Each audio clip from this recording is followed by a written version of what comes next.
Assalamualaikum warahmatullahi wabarakatuh. Di video kali ini Bu Nisa akan menjelaskan langkah kerja percobaan penentuan konsentrasi larutan berdasarkan hasil titrasi menggunakan larutan standar. Langkah yang pertama, masukkan 10 ml HCl ke dalam Erlenmeyer, lalu tambahkan 3 tetes indikator phenolphthalein. Jadi pertama kita tuangkan dulu larutan HCl yang belum diketahui konsentrasinya ke dalam beker glass atau gelas kimia untuk kita ambil sebanyak 10 ml. Percobaan titrasi merupakan percobaan yang bersifat kuantitatif, artinya volume itu sangat mempengaruhi hasil percobaan. Maka untuk mengambil tepat 10 ml kita menggunakan pipet volume. Namun penggunaan pipet volume harus menggunakan pipet pump atau propipet. Sedangkan jumlah propipet yang kita punya itu terbatas. Maka kalian nanti ngambil 10 ml-nya menggunakan gelas ukur. Tapi di sini Bu Nisa tetap menjelaskan penggunaan pipet volume, dan yang perlu diketahui adalah pipet volume mempunyai ketelitian yang lebih tinggi daripada gelas ukur, karena memang pipet volume itu dirancang untuk mengambil suatu cairan dengan volume tertentu secara kuantitatif. Sedangkan kalau gelas ukur itu mempunyai diameter yang lebih lebar dibandingkan dengan pipet volume, sehingga kesalahan pengukuran itu lebih besar daripada pengukuran menggunakan pipet volume. Ini namanya pipet volume, kemudian yang ini namanya propipet. Katup yang ini tulisannya E atau Exhaust itu untuk mengeluarkan cairan dari dalam pipet. Katup yang ini bertuliskan S atau suction. Jika katup ini ditekan maka cairan dari ujung pipet akan tersedot ke atas. Sedangkan katup yang ini bertuliskan A atau aspirate yang berfungsi untuk mengeluarkan udara dari gelembung. Pertama kita kempiskan gelembungnya terlebih dahulu, yaitu dengan menekan katup A seperti ini.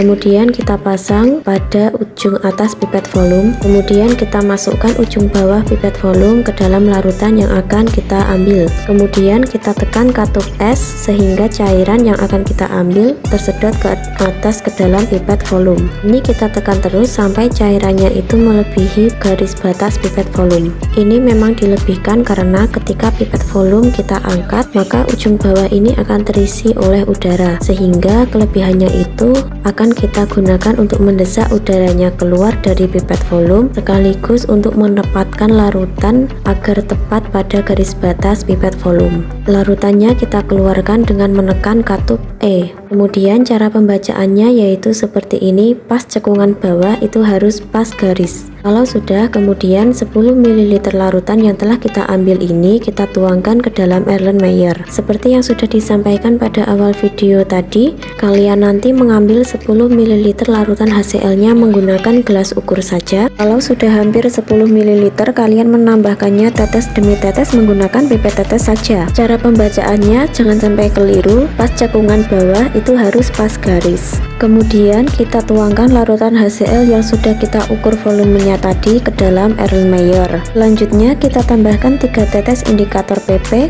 Ini langsung kita ambil menggunakan pipet yang ada di botol tetes saja. Kita teteskan sebanyak 3 tetes. Kemudian kita goyang-goyangkan agar campurannya homogen. Langkah selanjutnya, isi buret dengan larutan NaOH 0,1 molar, kemudian tepatkan pada garis buret. Buret itu yang seperti ini ya, ini kita pakai yang volumenya 50 ml.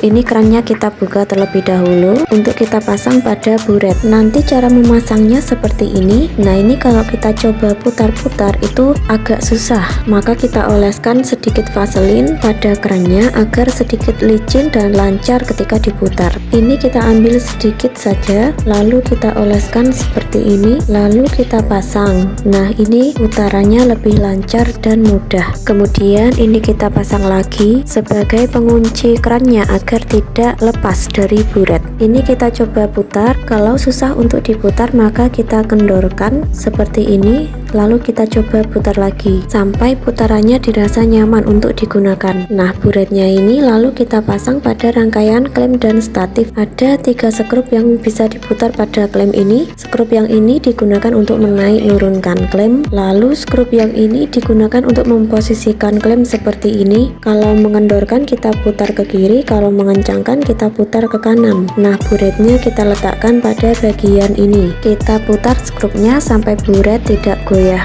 Untuk posisi buret pastikan tegak dan tidak miring ya. Selanjutnya kita akan mengisi buret dengan larutan NaOH 0,1 molar. Kita letakkan gelas kimia di bawah buret terlebih dahulu untuk mengantisipasi jika ada larutan NaOH yang tumpah akibat keran yang lupa ditutup atau buretnya yang bocor. Saat mengisi, bagian atas buret harus berada di bawah mata kita agar ketika terpercik tidak mengenai mata kita. Cara pengisiannya kita bantu dengan corong kaca seperti ini. Kita tuangkan larutan NaOH yang sudah berada di dalam gelas kimia dengan bantuan pengaduk gelas. Metode seperti ini bertujuan agar larutan tidak terpercik kemana-mana ketika kita tuang, karena larutan NaOH yang ada di dalam gelas kimia akan langsung mengalir melalui pengaduk gelas dan menuju corong. Dari corong akan langsung mengisi buret. Ini kita isi sampai melebihi garis 0. Pengisian memang dilebihkan karena ini kalau kita lihat bagian bawah, sebelah sini masih terdapat udara. Padahal dalam pemakaian buret ini harus terisi juga dengan larutan.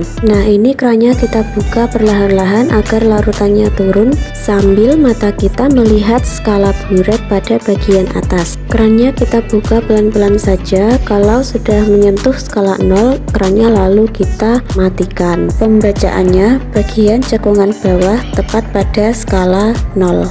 Langkah selanjutnya, tetesi larutan HCl dengan larutan NaOH yang ada di dalam buret. Larutan HCl yang ada di dalam Erlenmeyer yang sudah ditambahkan dengan indikator PP tadi, kita letakkan di bawah buret seperti ini. Di bawah Erlenmeyer kita letakkan kertas putih untuk memudahkan kita dalam mengamati perubahan warna yang terjadi. Jadi tangan kiri kita memegang keran buret seperti ini, kemudian tangan kanan menggoyangkan Erlenmeyer secara terus-menerus.